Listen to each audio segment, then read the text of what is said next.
So we are going to cover from 11th chapter, 47th verse today.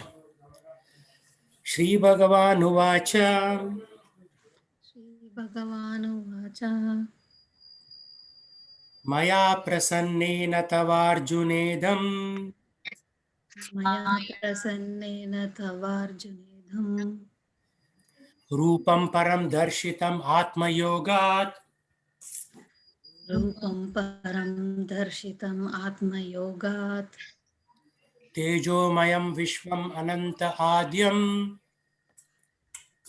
Tejomayam Vishwam Anantam Adyam Yanme Tvad Anyena Na Drishta Purvam. Yanme Tad Anyena Drashtapurvam. The Supreme Personality of Godhead said, My dear Arjun, happily have I shown you, by my internal potency, this supreme universal form within the material world. No one before you has ever seen this primal form, unlimited and full of glaring effulgence. So he's describing that this form, nobody has seen it before. Okay, Disha Mataji, read the purport.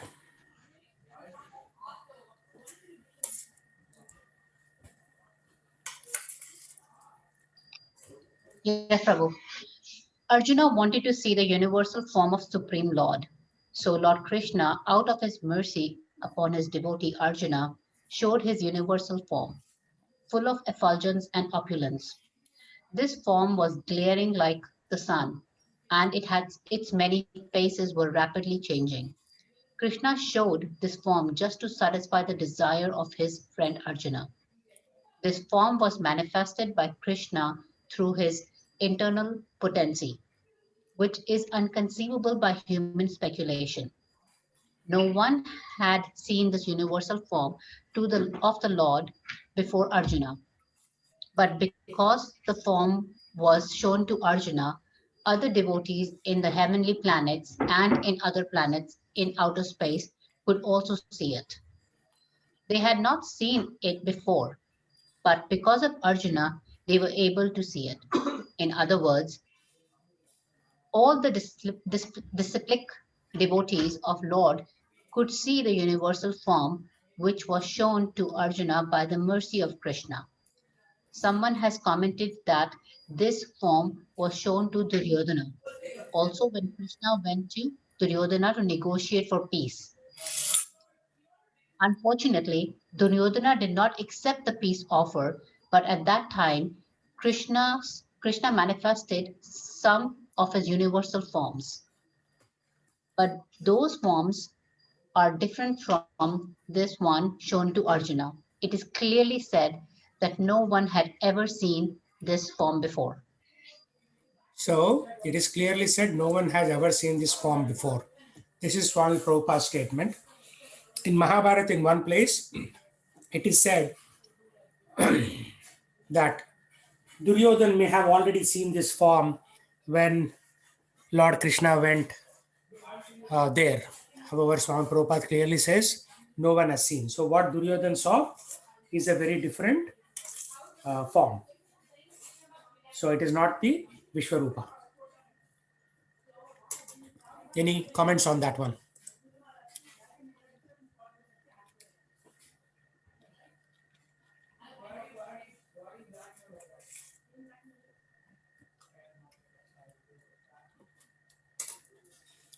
Okay, let's go to the next one.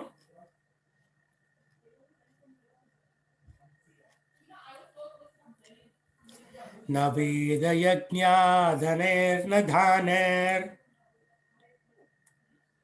न वेदयज्ञाध्ययनेर्न दानेर् न च क्रियाभिर्न तपोभिरुग्रैः न चाक्रियाभिर्न तोभिर्उग्रैः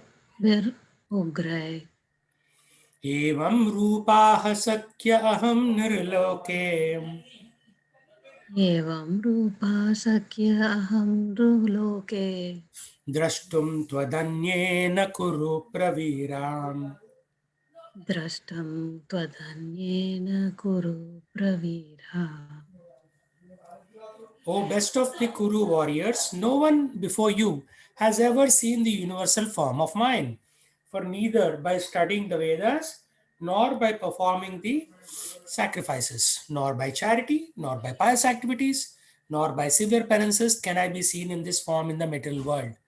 See, now you know why Swami Prabhupada said that some commentators on the Mahabharata who claim that Duryodhan saw this form is incorrect.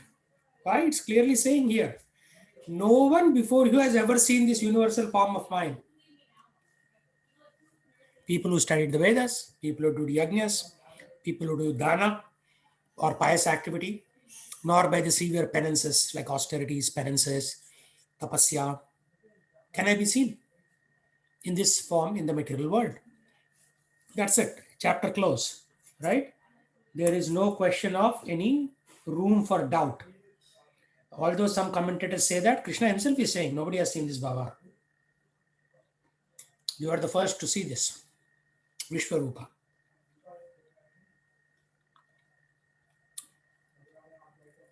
Okay, Rekha, please read the purport.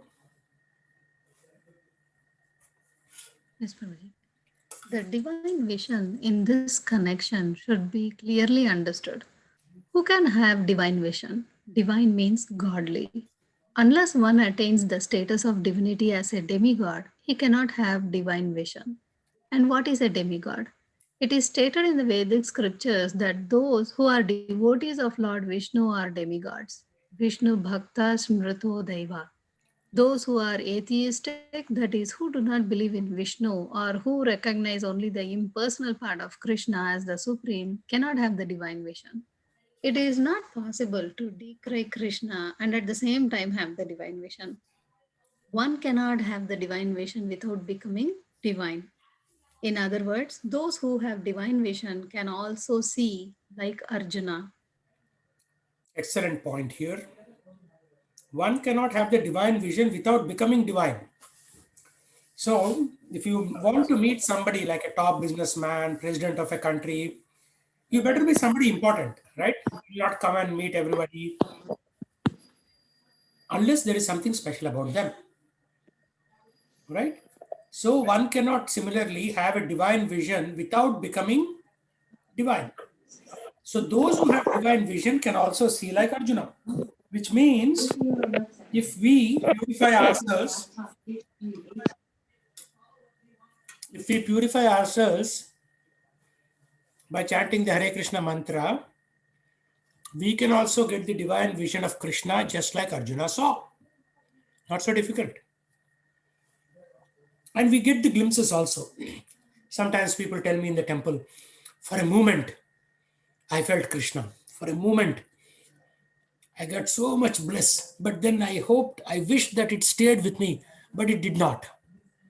Right? So Krishna is giving some trailer. You know what a trailer is? It will not show you the whole movie.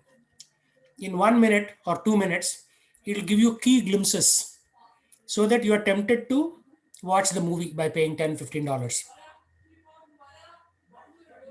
So Krishna will also give each one of us once in a while little jhalak. It will last for about 1 second or 2 seconds. I have experienced it. Many people have experienced it, but it won't stay because we are not at that level. Unless we become divine like devatas, we cannot even think of capturing Krishna for a longer period of time. Even devatas cannot capture him for very long. We may be able to do it for like 1 or 2 seconds, and devatas may be able to do it for like 5 or 10 seconds.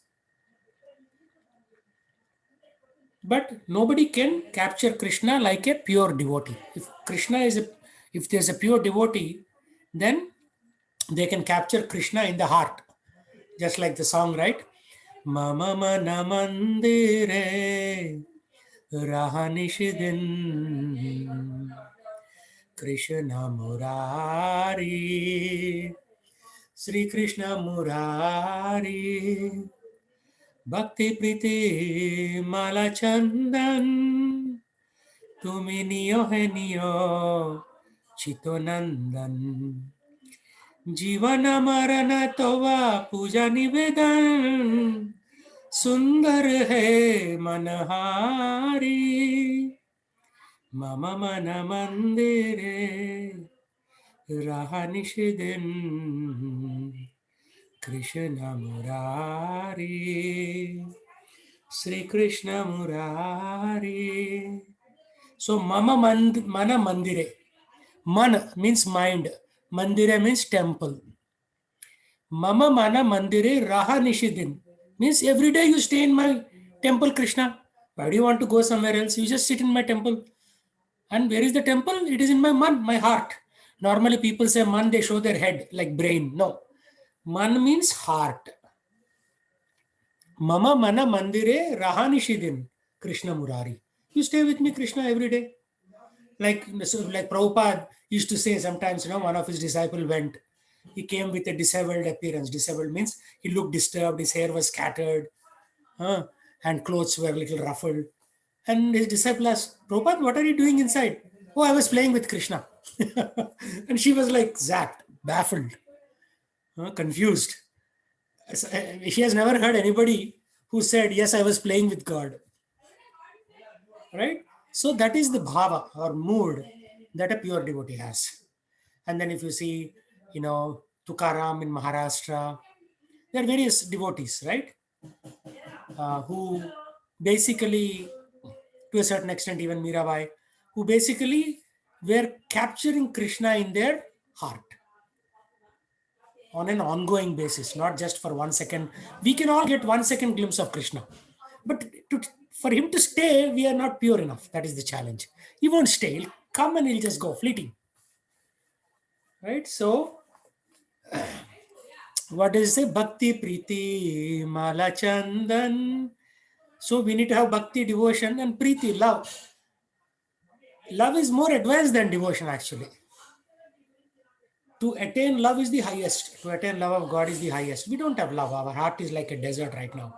That's why he may come for 1 second and then will quickly vanish, go away. But he wants to give us that trailer so that we get attracted to Krishna. Technically, like if you go to Ganga and you take Ganga Snan a few times, all your sins will be wiped out. Then why can't we continuously stay with Krishna? Because we are creating new sins. That is the problem. Because we are a nuisance, we create new sins. Right? I mean, I went to Prayag, lower Prayag and upper Prayag in Himalayas. I took Ganga Snan. The water there, no amount of Bisleri or Perrier or any water has that taste. It's amazing taste in the Himalayas, in Ganga. So I took at the confluence of Mandakini, which is one branch of Ganga, and there is one other branch of Ganga. Two branches of Ganga in Upper Prayag, they assemble together, and then the water continues to flow downstream from Himalayas. So I took bath there. I felt like I was liberated. There was no sin in my body, in my heart, like that. Right? I felt like a demigod, Devata. But then again, we came down the Himalayas, again came back to the same old nonsense, going to, our hometown and this and that, and coming to Seattle. Again, the energy level came down to back to normal. Right? So, because we are adding more sins, actually the soul is pure, very pure. But because we are adding every day more and more sins, that is actually impeding. Impeding is a fancy word to say stopping our progress towards Krishna. So become divine. Srila Prabhupada said, I have come here to make you fortunate. Right? So his point was he has come to America to make people here fortunate. And back of his mind, he also knew that all of us H1B holders will also come to America. So he prepared the ground, right? Before you dig, before you even insert one seed into the ground, you have to dig first. Before digging, you have to do some preparatory activity. You cannot randomly dig, right? Farmers will tell you that you cannot randomly dig.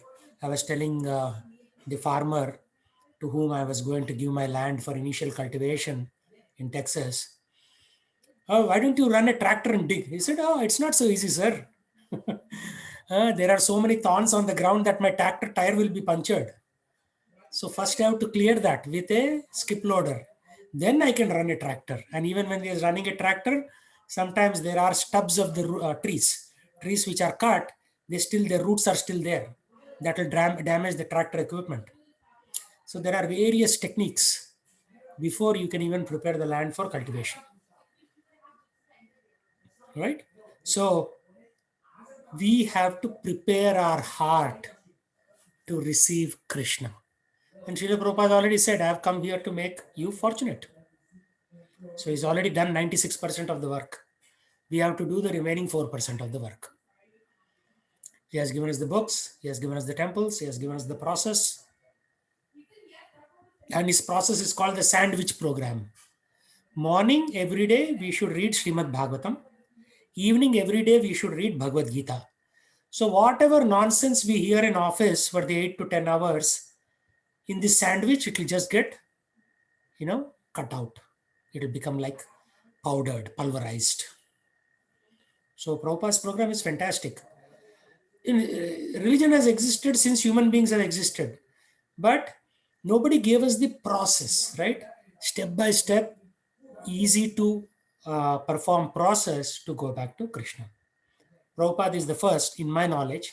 Ramanujacharya did that like 2,500 years ago, but everybody forgot all that, right?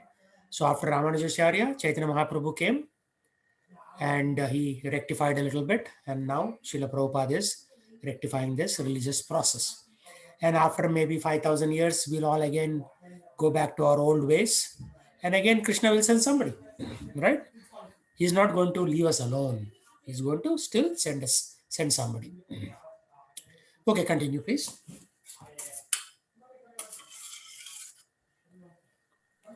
The Bhagavad Gita gives the description of the universal form.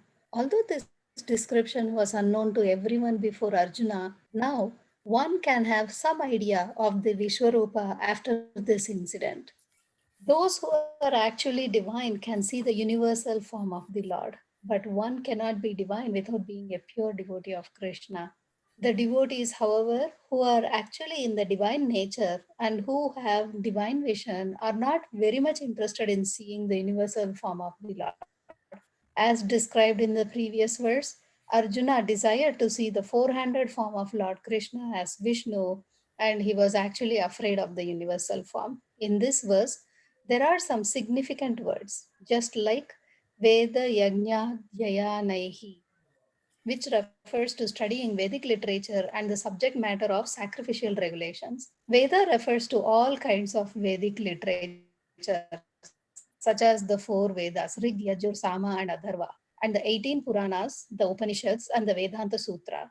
One can study these at home or anywhere else. Similarly, there are sutras, Kalpa Sutras, and Mimamsa Sutras for studying the method of sacrifice.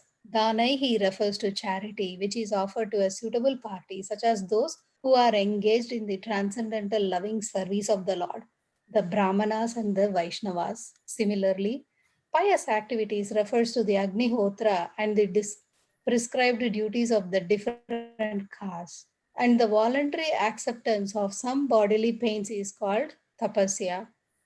So, one can perform all these, can accept bodily penances, give charity, study the Vedas, etc. But unless he is a devotee like Arjuna, it is not possible to see that universal form.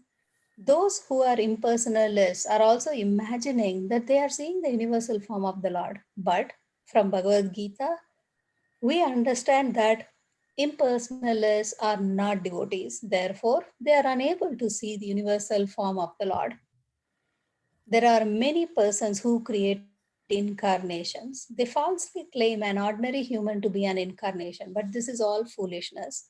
We should follow the principles of Bhagavad Gita, otherwise, there is no possibility of attaining perfect spiritual knowledge. Although Bhagavad Gita is considered the preliminary study of the science of God, still, it is so perfect that it enables one to distinguish what is what. The followers of a pseudo incarnation may say that they have also seen the transcendental incarnation of God, the universal form, but that is unacceptable.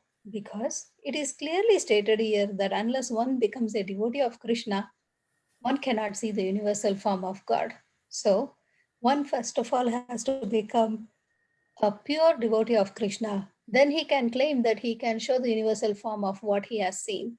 A devotee of Krishna cannot accept false incarnations or followers of false incarnations. Yeah, this is a very important point. The reason Srila Prabhupada says Krishna showed his universal form is to prevent people from future claiming to be God, right? So in Tamil Nadu, there is one person called Nityananda. He started his own temple around the world. He has one temple in near that old Mayuri in Bellevue. I once went to that temple too. So they have a picture of Balaji, big picture of Shiva, this and that. But ultimately they say that everyone is God and especially our Guru is God. So they were trying to portray this Nityananda fellow as God. So this one I saw with my own eyes how they are portraying, right? There are other people too. There are so many other people who are claiming to be God. Hmm. So if somebody claims that they are God, we have to ask them to two things. Do two things. One, dear sir, show me your Vishwarupam. Second, dear sir, lift the Govardhan hill. Forget Govardhan hill, put your little pinky finger and lift the dining table with your little pinky finger. Then maybe we can give you some benefit that you are Krishna. Because Krishna did these two things. So there are so many bogus incarnations. In India, there are three Kalki avatars right now. One in Bihar, one in Tamil Nadu, one somewhere else. And each Kalki avatar is saying that he is the real one and the other two are bogus. Which means all three are bogus. Right? So this is the state of affairs. And I think a few weeks ago, Rekha said, how can we study so much in one lifetime? Right? So there are Rig, Yajur, Sama, Atharva Vedas, 18 Puranas, Upanishads, Vedanta Sutra, then Kalpa Sutra, Mimamsa Sutra.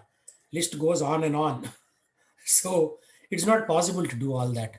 So better just stick to Bhagavad Gita, which is Vedanta Saramsham, means it is the essence of all the Vedas. If you simply follow Bhagavad Gita, you'll go back to Godhead. But Bhagavad Gita looks simple but not easy, right? Each statement is like a thunderbolt. You think it is easy, but it is not easy. There are so many challenges.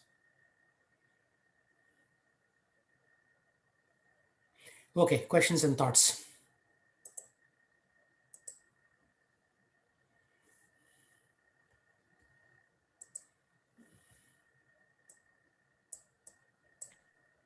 No questions. Yes, go I ahead. think, sorry, Prabhuji. No, I was just So, make a joke. No questions means one of two things. One, students understood everything, or students understood nothing. nothing. Anyway, go ahead with your question. Yeah. Yeah. So I think most of this resonates well with me, easy to understand. Mhm. But one part that I'm not able to understand is why they are saying that unless you are a pure devotee, you cannot even understand and mentally picturize the Vishwarupa. I mean, for example, we are not pure devotees yet. I mean, we are trying to get there, but we are not yet that because we are all still in the karmis phase, right? Right. So from that perspective, if I think about it, yeah, I understand the Vishwarupa, and then sort of like I can imagine how it could be, but it's not the real form that I can see, but it's my imagination, right? But here they are saying that you can't even do that if you are not reached the pure devotee. So Yeah. that part alone not easy for me to digest. No, that is a very good question. The reason you are able to imagine is somebody somewhere in your childhood, an artist, showed you a picture of Vishwarupa, right? Mm-hmm. Otherwise, you Yeah, cannot imagine 1,000 heads. How can somebody have 1,000 heads, right? true. So, because somebody drew a picture for you, you are able to comprehend it. Yeah, are you with me?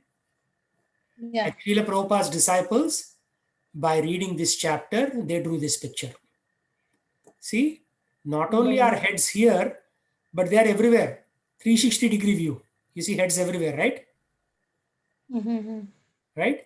But they Yeah. could not depict thousands of arms. They still show only 2 arms. But technically, under each one of these head, there is a shoulder and there is a pair of arms. And this is Mm-hmm. just like you go to IMAX and see 360-degree view. Everywhere he sees, he's only seeing heads and arms and fire coming from his mouth. And that is how it is described, right?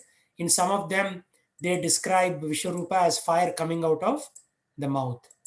I've seen that a few days and weeks ago. There's one of the Rupam where, yeah, here. You see fire coming out of mouth. So there are millions, not millions, but thousands of heads, and fire is coming out of their mouth. And not only that, he could see all the Kauravas going into this fire-filled mouth, which means it's a sign that the uh, Kauravas will all be annihilated. He didn't see the Pandavas going, which means they will not be annihilated in this war. That is one of the Lord's sign, right? So for me, Vishwarupa means this drawing by Prabhupada's disciples, because they read this chapter and they made drawing, and they went and showed it to Prabhupada, and Prabhupada would say, no, it is not like this. You change the color here near the forehead. Or it's not like this. You have to change the color near the beard, or crown should look like this. So a pure devotee is guiding his disciples on how it should look like, right? Okay. So that's how we know. We always go from known to the unknown. And somebody, when we were a child, somebody has shown us this, and it is continuing. Yeah, but it is not very difficult to become a pure devotee also. Our challenge is all these misconceptions. Srila Prabhupada said in one of the purport, the primary problem is misconceptions, which means maybe God is like this. Maybe I am God. Maybe Obama is God. Maybe Hitler is God, right?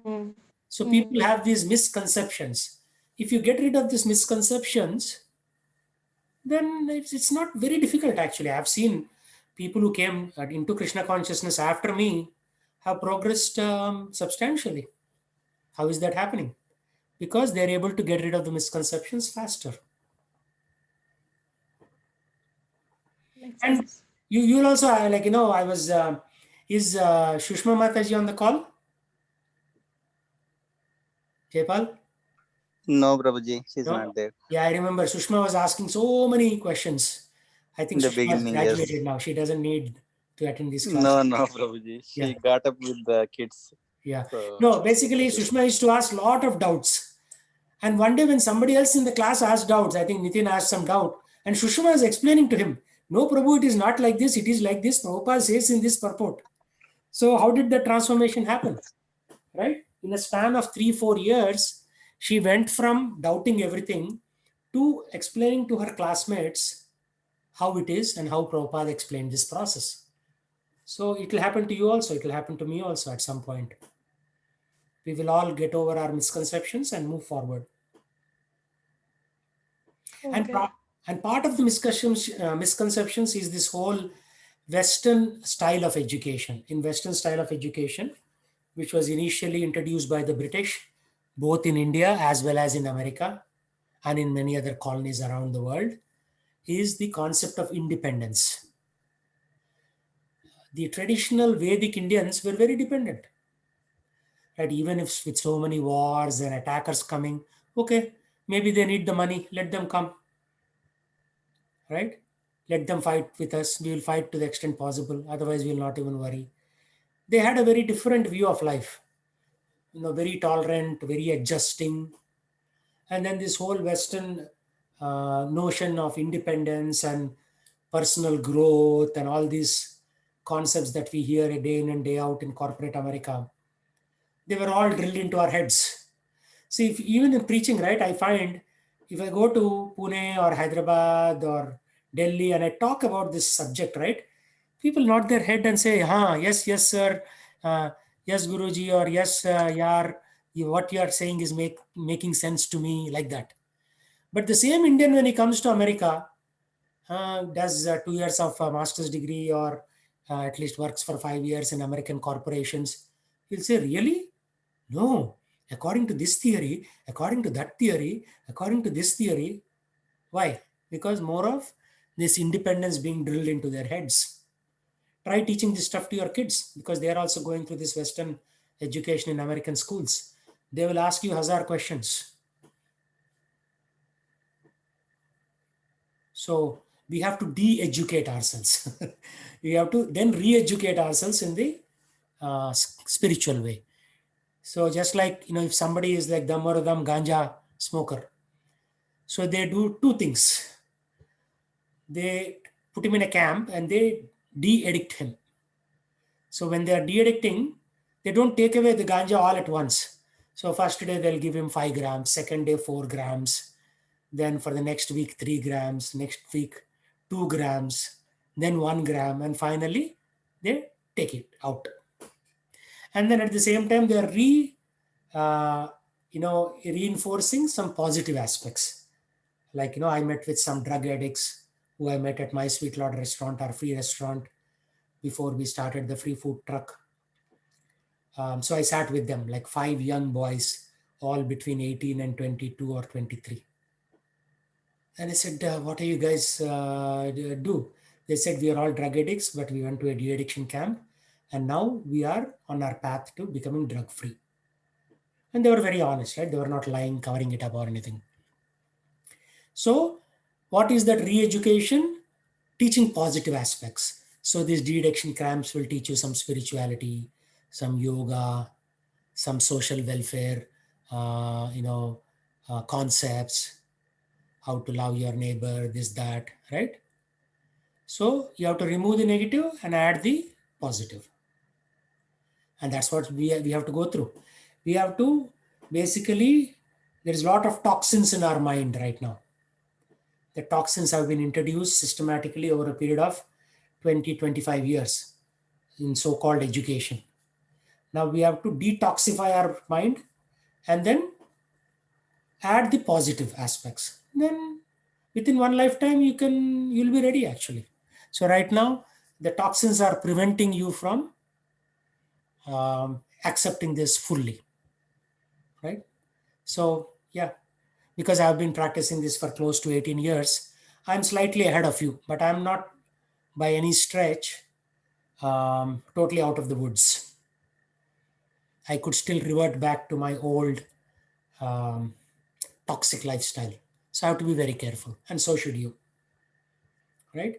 So we have to de-addiction. We have to join the de-addiction camp. So somebody asked Prabhupada once, so Prabhupada, what is ISKCON? He said, ISKCON is a hospital. Here, various mental patient comes and we treat them.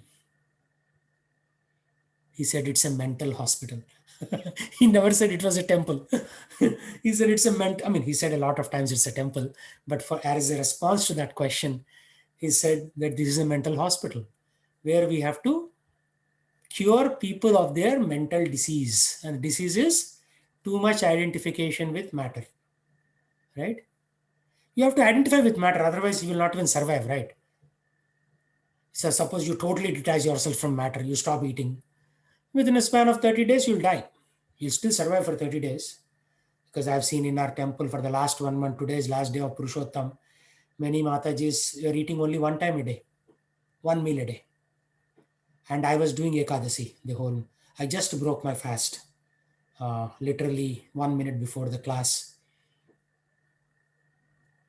by eating grains, right? So you won't die so easily. But eventually, if you are so detached that you stop eating, then you'll die. So you need to be, detached, but not to a point that you stop functioning only. So Krishna conscious process is, you give up all the bad habits like drinking, meat eating, gambling, but keep good activities like eating nice kachodis and rasgullas and vada pav and idli sambar and dosa and pesarattu and this and that. You can still eat all this first by offering to Krishna. But When you offer to Krishna, the karma gets taken away. That is why prasadam is always purifying. Anywhere I went, right, in India, whether it is in Gujarat temples and Jagannath Puri and in Himalayas, temple food is very different. Something magic is there. Why? Because it's been offered to the Lord. So there's no more karma in that. Right? Like my wife went to Anaparthi, not Anaparthi? Anaparthi, yeah, some place in Andhra, coastal Andhra. There is a Lakshmi Narsimha temple. There they said, as they were eating prasadam, their fingers were covered with ghee. So it's almost like for 3 cups of rice, 1 cup of ghee. They put so much quantity for the Lord. And then the prasadam had so much ghee in it. So it's like that. Now, once you eat prasadam, the mind starts getting purified.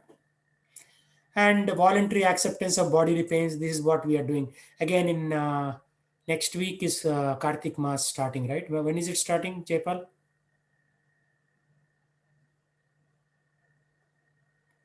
Not sure, Prabhuji. I can tell Sheshadev, you. when is it starting?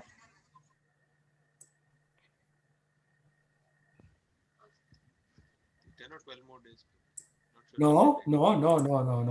Not 10 or 12 more days. Somebody sent it in. Purushottam, it is there, Prabhuji. Yeah, I'm that's what I looking. mean. It's not 10 or 12 days. It's coming up like in 5 or 6 days, if I'm not mistaken. No 5 days, Prabhuji. I think 12 days. I think Sheshdev Prabhuji is right. Let me Really? confirm. Okay, regardless, you can find out and let us know. So this is tapasya. Again, when Kartik month comes, all of you should go into fasting mode. Fasting means you have to either give up sweet. If you like sweet, you give up sweet. Whatever you like, you give up. Or give up eating grains and beans. Just stick to Ekadasi, like quinoa, buckwheat, vegetables and potatoes and fruits. So for 1 month, if you can do that, that will give you so much 30th, benefit. Prabhuji. Huh? 30th, Prabhuji. Starts 30th? from 30th. Oh, so Yeah, all 14 of us days. were wrong. It is more than that. It is Is 14 it days. different depending on the regular calendars? Yeah, Because from the other calendar I have, it says November 18th. So we follow a calendar which is adjusted for North America by ISKCON. You can start on the 18th, but you cannot stop November 18th. You have to go till end of November if you're starting, because technically these calendars have to be adjusted according to the country also. Yeah. So the one that I have is adjusted to Seattle. So And you can this start on the that 18th. November 18th is Kartika Mahotsav. Yes, to start on the 18th and finish November 30th. So you can do 12 more days, 12 additional One. days. Okay. So if you do this tapasya, right, anything that you do in Kartik, they say the benefit is 1,000-fold. Right? 1,000-fold. So my daughter wanted to go to the farm to meet Harlas Maharaj. She wanted to give Maharaj some charity. So we went there because last day of Purushottam. So yeah, my daughter said, yeah, I have to give charity like that. So you can all do some small charity to a Varti Brahmana and take care of austerity. Austerity means eating less primarily, not watching movies.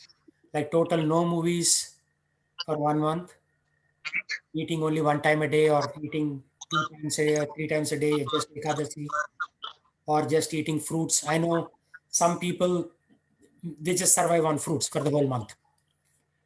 And the best example, who is the best example of Ekadasi, Kartik fast? Anybody know?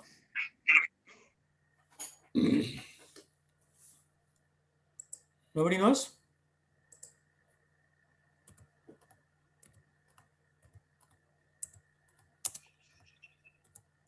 No idea, Prabhuji. Maharaj Ambarish. Okay. Right? So the story goes like this. Maharaj Ambarish fasts for the entire Kartik month, not even drinking water, 30 days non-stop. And then Durvasa Muni comes. He says, okay, Durvasa Muniji, please come. Please have a seat. You should break your Kartik fast with us. And Durasmuni says, okay, myself and my 60,000 disciples will go to bathe in the river. And then once the body is purified, then we will come and honor Prasadam. In the meantime, that fast breaking time is coming to an end. So when the fast breaking time coming to an end, the Brahmanas advise him, sir, you have to break your fast now, because it is sinful not to break fast also. Otherwise, it will be like a more to show off rather than please the Lord. So he says, how can I break my fast? Durvasa Muniji is coming right now. And I offered to have prasadam with him together. I have to honor him first. He's my guest. So Brahmana says, okay, drink water. Drinking water is like breaking fast and not breaking fast also. So he starts drinking water. Durvasa Muni, through his Divya Drishti, he finds out that the king insulted him. He comes and says, oh king, how dare you do this? And he takes a tuft of his hair. Tuft means like a set of his hair, puts it on the ground. And a demon comes. And demon tries to go near Maharaj Ambarish to devour him. But Maharaj Ambarish was not even for a second disturbed. Normally, whenever something danger comes, we try to defend ourselves. He simply plays to Lord Vishnu. He holds his palms together, does the Namaste Mudra, and he is meditating on Vishnu. Obviously, if somebody is in that deep meditation of Vishnu, no demon can touch him. So the demon cannot do anything to Maharaj Ambarish. But then since it's been invoked, it follows Durvasa Muni now. Whoever created it is now following the creator itself, the creator of that demon. So Durvasa Muni goes to Kailasha, Lord Shiva, Sabod. Lord Shiva says, Are Baba, I cannot do anything. He goes to Lord Brahma. And Brahma says, Are Baba, I cannot do anything because you offended a devotee of the Lord. This is the reaction of your sin coming and chasing you. Then Durvasa Muni goes to Vishnu and says, Oh my Lord, please save me. He has access to all these three lokas, Brahma Loka, Satyaloka, Kailasha, and Vishnu Loka. Right? Which are, we saw that chart, right? Kailasha is in the boundary of material and spiritual worlds. Brahma Loka is in the material world, but at a very high level in material world. And Vishnu Loka is fully in the spiritual world, Narayana Lokas. So he goes to Vishnu. Vishnu says, I cannot do anything.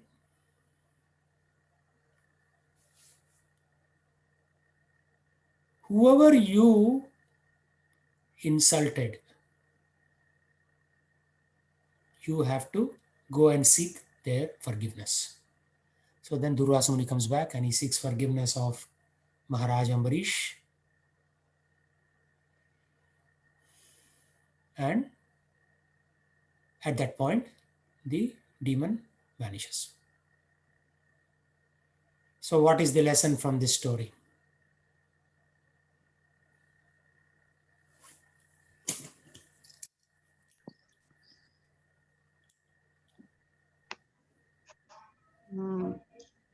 Isn't the lesson that if you pray with full devotion and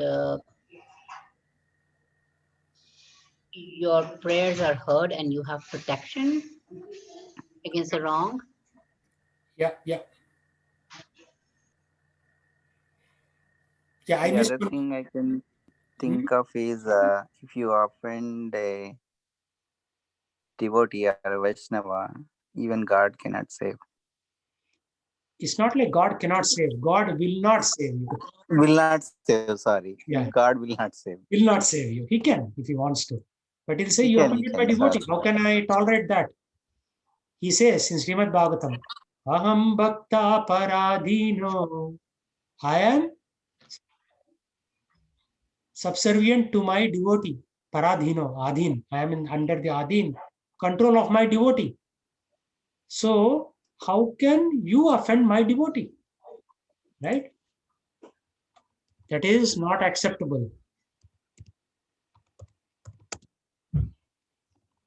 Prabhu, I have a question. Yeah, go ahead, man. Yeah. Prabhu, you just said Purushottam month fasting. So I was fasting against sugar. So I did not have sugar or anything sweet for the whole month. When Right. do you break the fast? Today, you can have sweets now. Like today, anytime, or there's a specific time like Ekadashi fasting is there? No, nothing like that. Specific time. Actually, there was a specific time, Okay. like 6:57 or something. I broke it at little after 7. No, I broke it at 7:27 before our class. So you can break it now. So you're still within that time window. Okay, Prabhu. Yeah. And Got then it, Prabhu. you And now you Prabhu, have to can you? increase. Yeah, go ahead. Sorry, go ahead. No, pehle aap. Acha, okay. Sorry. Prabhu, can somebody or you send across the details about Kartik month fasting also, and some details as to how do we do that, and yeah, some information. Where do I find that? Yeah, Would I'll be send great. it to you. I'll send it to you, no problem. Yes, Prabhu, you were saying something. Yeah. I was saying, this is what Sri Bhagavan is saying. Aham bhakta paradhino hiya swatantra iva dvija sadhu bir grista hridayo bhakter bhakta janapriya. So I am paradhin. That means I am under the control of my devotees. Krishna is saying. I am completely under control of my devotees. Indeed, I am not at all independent. Because my devotees are completely devoid of material desires, I sit only within the cores of their hearts. What to speak of my devotee? Even those who are devotees of my devotee are very dear to me. Right? This is the primary lesson for today. So you should not be just a devotee, but you should be a devotee's devotee. Means you should serve the Vaishnavas, devotees. That is what Supreme Lord is saying here. Of course, if you are a temple president and you have a position of authority to maintain the integrity of the temple, then you may be required to be harsh, right? You may be required to be a disciplinarian. But if you are not in a position of power, then you are pretty much docile. Docile means very calm, very subservient to other devotees. Yes, Prabhuji, like that. And but Krishna's condition is there. My devotees are completely devoid of material desires. So that is where we fail the test. I'm not completely free of material desire, right? I don't know about you, but I'm not. So we are still a little way to go, long way to go, actually, I would say. But if we are completely free of material desires, he will sit within the core of our heart. What is that? Mama mana mandire rahanishidin Krishna Murari. Sri Krishna Murari. So he will sit in the core of our heart if we are free of material desire. But of course, it's not like you have to be 100% free, right? You will start with 4% free, 5% free, 6% free. Proportionately, Krishna will manifest his mercy. Ye yatha mam prapadyante tam tayeva bhajamyaham, he says. And to the degree to which you surrender to me, I will reciprocate accordingly. So it's directly proportional. You understand the concept of proportion, right? If you do 2, I'll do 2. That is proportion. Or if you do 2, I'll do 4. If you do 4, I'll do 4 times 2, 8, like that. So that is also proportion. It's according to that formula. That formula will continue. Whether it's 2x, 3x, 4x. And then some very interesting things are happening after this.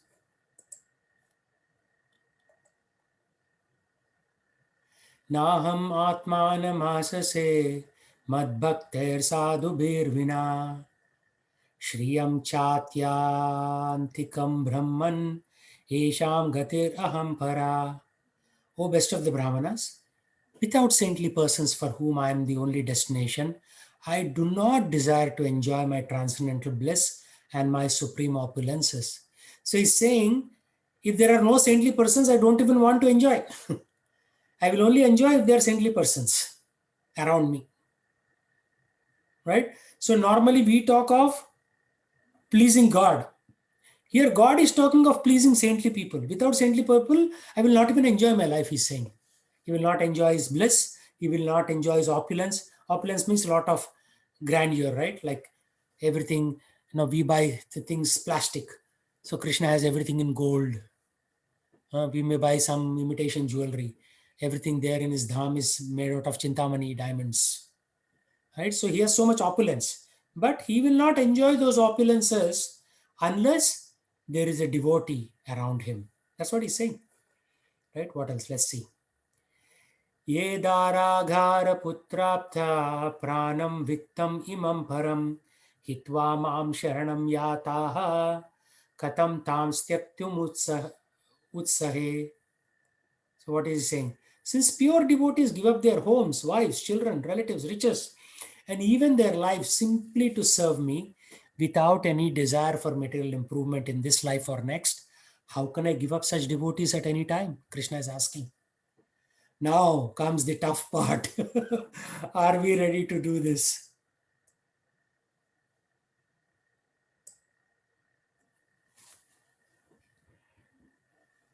Are we?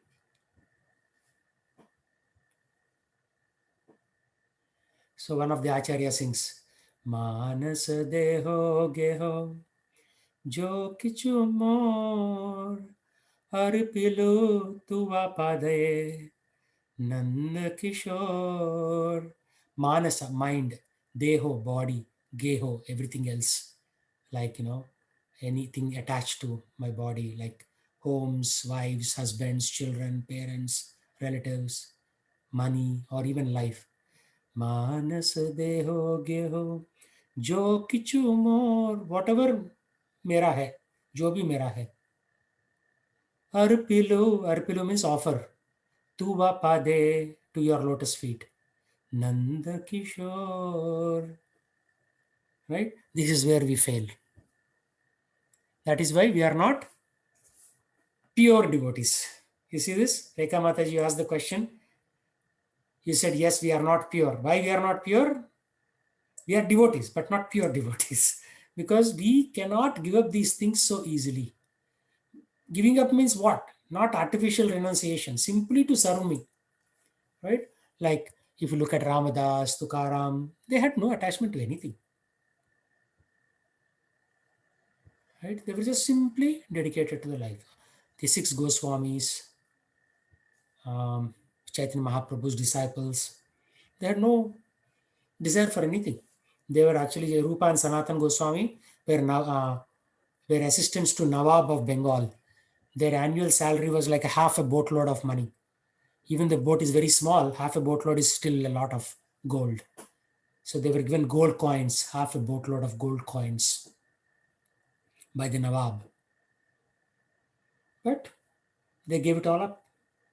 They just came and spent the life of a mendicant. You know what mendicant is?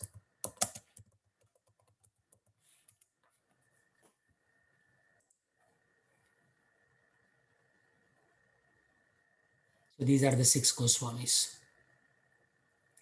Shri Rupa Sri Sanatana Bhatta Raghunath Shri Jiva Gopala Bhatta Dasa Raghunath Eshai Goshai Ara Muitar Dasa Tansavara Padareno Mora Panchagrasa. So, Sri Rupa, this is Rupa Goswami, Sanatan Goswami, Sri Rupa, Sri Sanatana, Bhatta Raghunatha, this is Raghunath Bhatta, Sri Jiva, this is Jiva Goswami, Sri Jiva Goswami, Sri Rupa, Sri Sanatana, Bhatta Raghunatha, Sri Jiva, Sri Jiva Gopa, Dasa Raghunatha. So this is Raghunath Dasa, and this name I am forgetting. Okay, so these are the six acharyas. Eshai Gosayara Muyitar Dasa. These are called Gosais, means Goswamis. Swami means master. Go means senses. Goswami means somebody who has fully controlled their senses. In the modern world, you are given a lot of credit if you don't control your senses, right? You will you'll hear stories about Paris Hilton. Um, you'll hear stories about how some big guy was caught doing hanky panky with their secretary. These are considered great things in the modern time. But Goswami means somebody who is able to control their senses. What are the senses? Vacho Vegam, Manasa Krodha Vegam, Jihva Vegam, Udarapastha Vegam. So you have Vegam means speed or lack of control. Vacho means in speech. Instead of talking nonsense, we should always speak of Krishna. Manasa Vegam. Instead of thinking some nonsense, we should think of Krishna and related activities. Krodha Vegam means anger. If you are able to control your anger, right? So these are in the nectar of instruction. Vacho Vegam, Manasa Krodha Vegam.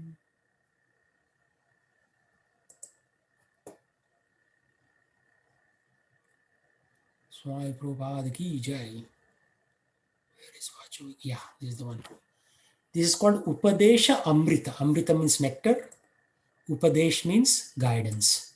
In Sri Upadesha Amrita, Srila Rupa Goswami, who is the first Goswami, lists 6 kinds of agitation. Agitation means lack of control. You feel agitated to do something.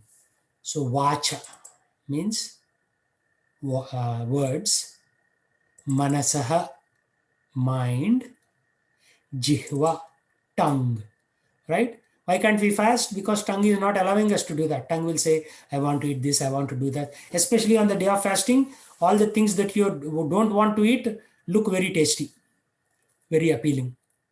But we have to control. Udara pasta. Udara means stomach. Udaropasta. And then the genitals, which are below the stomach.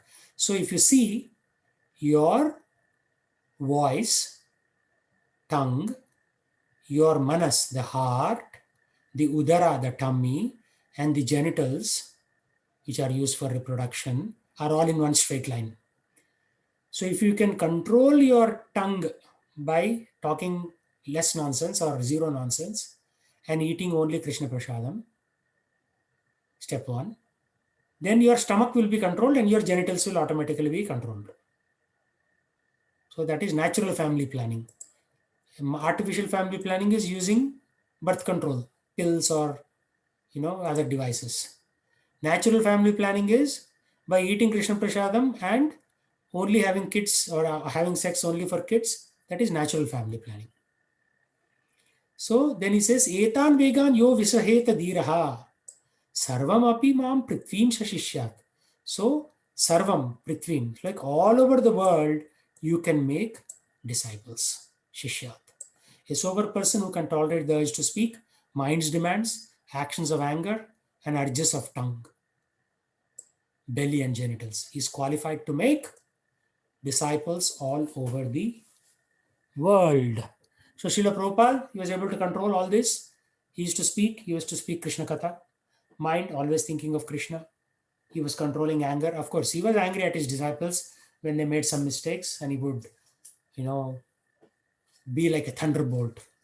So one of Prabhupada's disciples described him as he was as gentle as a Bengali mother and as harsh as a English colonel. Like the British colonels were very, very ruthless. So he was simultaneously gentle like a Bengali mother and ruthless like a English colonel. So he made disciples all over the world. Every country, every city you go, even in China, under communist rule, we are seeing disciples now. The other day, I went randomly to YouTube and I started searching, and I found in China also they are doing Sankirtan.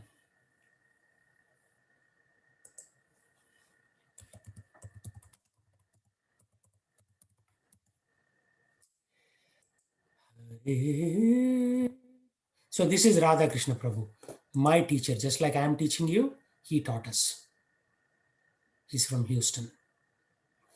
And this is another Prabhu, Vasudeva Datta Prabhu. He's from Sri Lanka. He's originally from Croatia, but he preaches in Sri Lanka as a brahmachari there.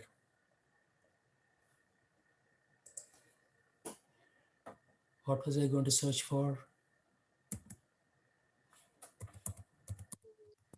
China Sankirtan.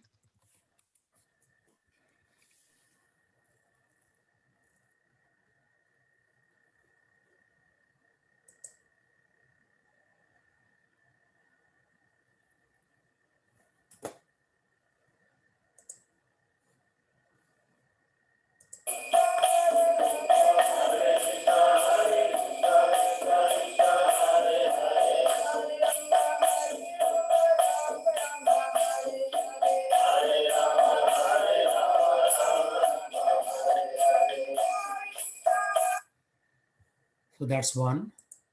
This is second.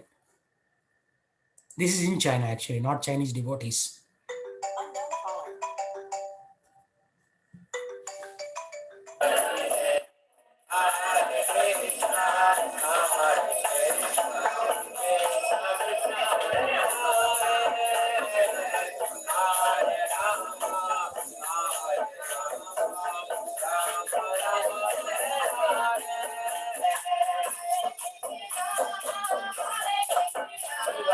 Krishna Krishna Hare Hare Hare Rama Hare Rama Rama Hare Hare.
There is a third one that I was seeing. Oh, I didn't see. This is South Korea. Let's see what they looks like there. He's finally asleep. Sometimes you need to take a moment for yourself. Instacart is here to help take grocery shopping off your plate.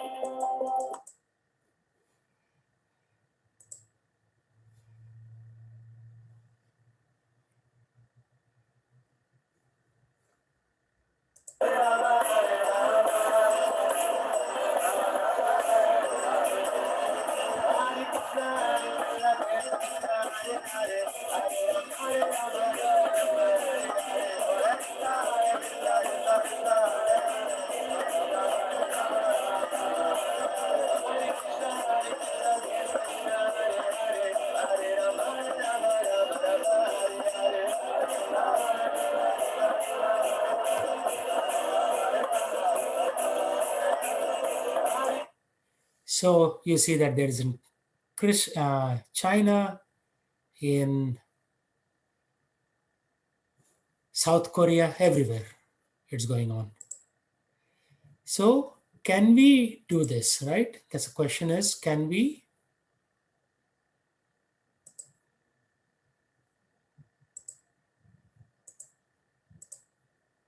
give up these things? It's not so easy. It's not so easy.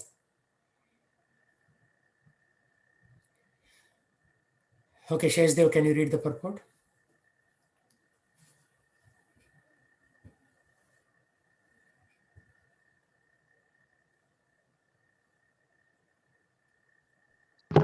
Was reading on mute, Prabhuji, sorry.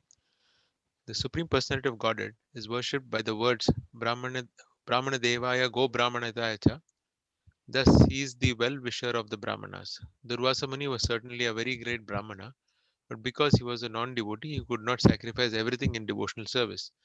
Great mystic yogis are actually self-interested. The proof is that when Durvasa Muni created a demon to kill Maharaj Ambarisha, the king stayed fixed in his place, praying to the Supreme Personality of Godhead and depending solely and wholly on him.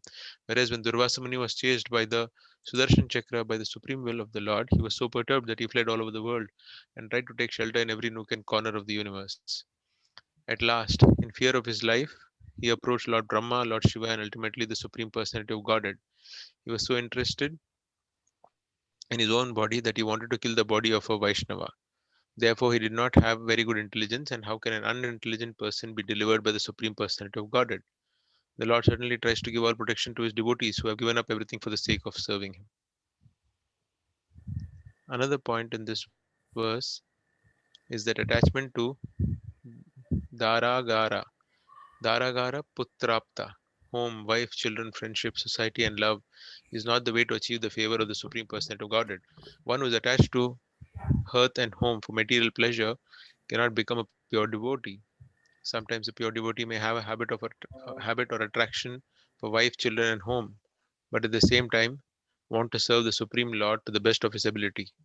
For such a devotee, the Lord makes a special arrangement to take away the objects of his false attachment and thus free him from attachment to wife, home, children, friends, and so on. This is special mercy bestowed upon the devotee to bring him back home, back to Godhead. Yeah. So this is an important point. If somebody is really serious, frees him from attachment. Doesn't mean that the wife and children will be starving or anything like that. No. It's just that he will be less attached to the wife, home, children, friends, etc., and focus more on God. Right?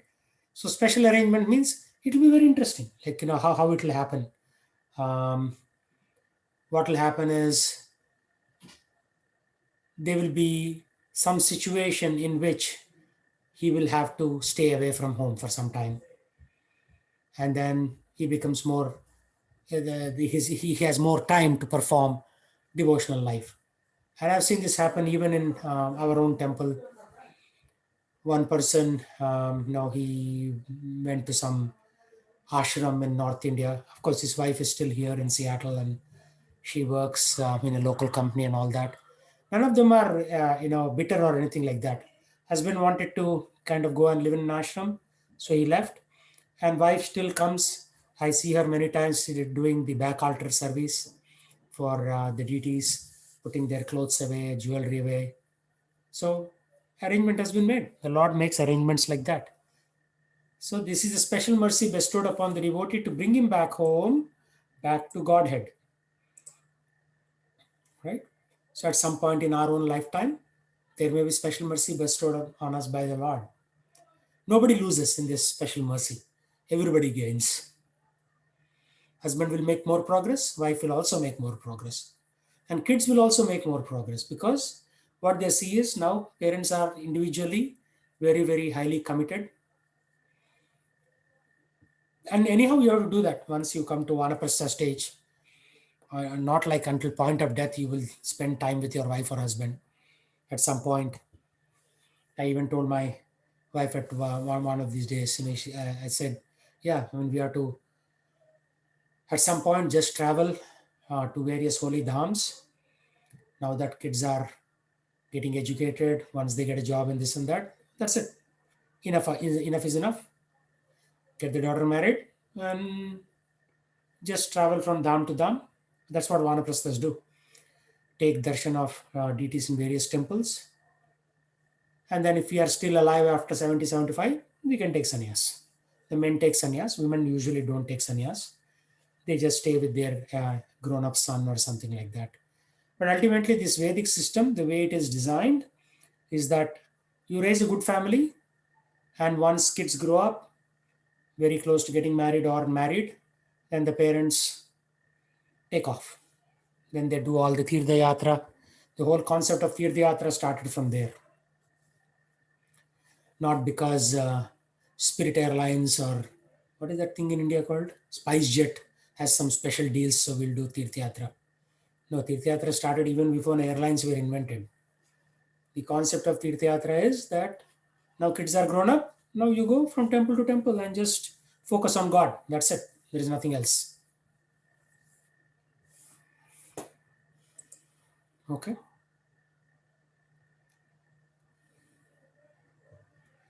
Okay, we'll stop there. That's a lot of intense stuff for one day. Let's chant.